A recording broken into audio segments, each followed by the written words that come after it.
Hi, good morning all of you. क्या हाल चाल है? उम्मीद है आप लोग स्वस्थ होंगे।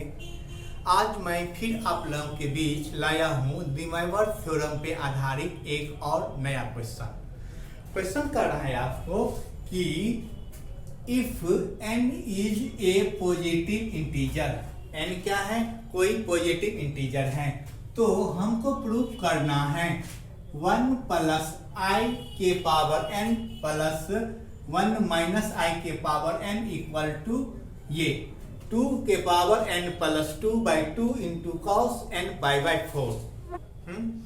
याद करिए, जब आप लोग 11th में थे, 11th में हम लोग क्या पढ़े थे? Complex number. यहाँ पे कॉम्प्लेक्स नंबर का पढ़े थे। कॉम्प्लेक्स नंबर को, किसी कॉम्प्लेक्स नंबर को पोलर फॉर्म में बदलना। पोलर फॉर्म में बदलने के लिए आप पढ़े थे, आपको ये कॉम्प्लेक्स नंबर दिया हुआ है a प्लस आई बी। इसको पोलर फॉर्म में बदलते थे तो मान लेते थे हम let a equal to R cos theta and b equal to R sine theta.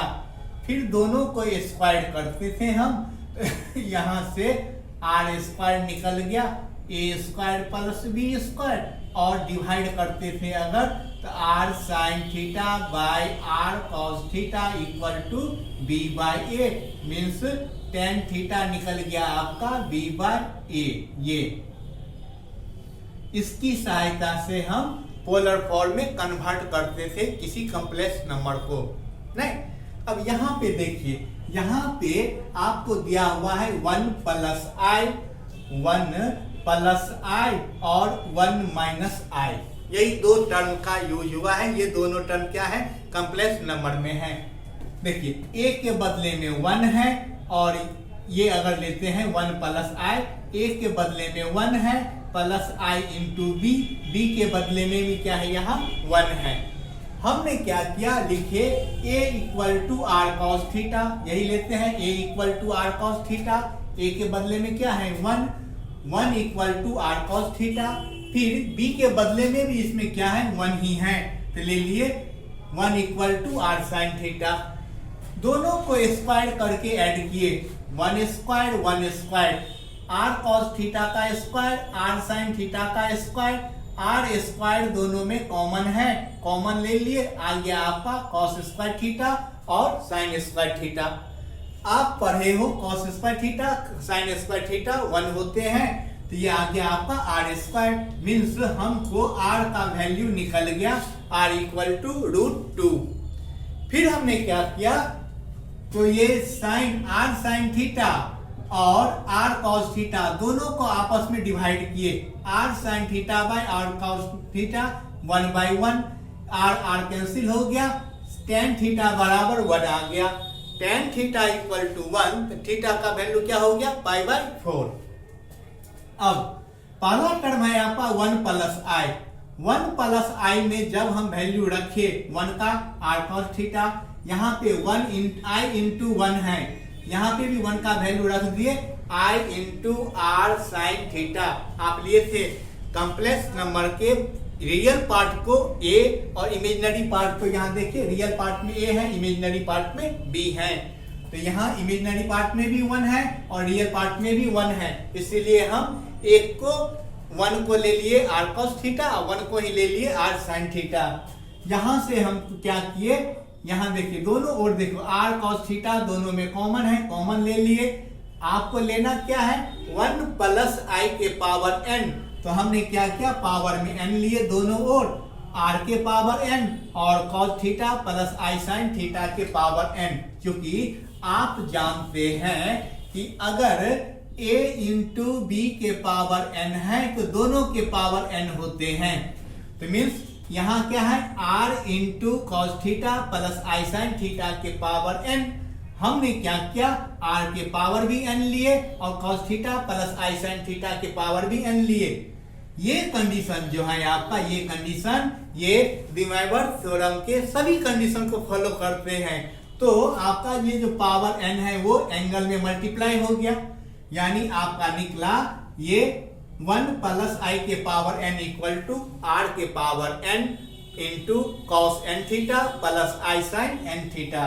अब यदि हम पुट कर दें माइनस आई फॉर आई के बदले में माइनस आई रखें, तो या इसी प्रकार हम लिखेंगे 1 माइनस आई के power n equal to r के power n cos n theta minus i sine n theta. तो लेफ्ट हैंड साइड में दोनों टर्म लाना है, वो हमको आ गया। लेफ्ट हैंड साइड का 1 प्लस आई के पावर n और 1 माइनस आई के पावर n, इसका वैल्यू हम निकाल लिए।